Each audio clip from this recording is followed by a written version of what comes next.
আমাৰ কংগ্ৰেছ চৰকাৰে এডাল ডাঙৰ অজগৰ সাপ APSCত থৈ দিছিলে। তেওঁৰ নাম আছিলে ৰাকেশ পাল। যোনে চাকৰি খোজে সি 1 কোটি টকা অজগৰৰ পেটত দিলেহে চাকৰি পাইছিলে। হয়নে নহয়?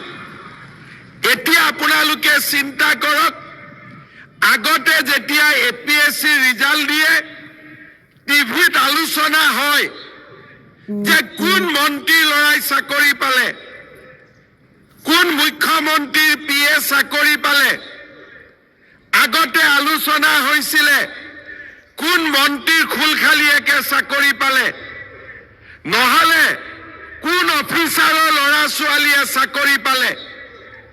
আজিকালি টিভিত আলোচনা কি হয় যে কোন তৰকাৰী ব্যৱসায়ী ল'ৰাই মেজিষ্ট্ৰেট হ'ল, কোন বজাৰত দোকান দিয়া বিধৱা মহিলাৰ ছোৱালী মেজিষ্ট্ৰেট হ'ল। আজি তাৰ বিষয়ে টেলিভিছনত আলোচনা হয়। আজি ইয়াত মই আহিছো, এজন ডেকা ল'ৰাক লগ পালো, পুলিচত ফিজিকেল টেষ্ট হৈছে, ল'ৰাজনে ফিজিকেল টেষ্টত পাছ কৰিছে। মোক সুধিছে, ছাৰ পৰীক্ষা কেতিয়া হ'ব?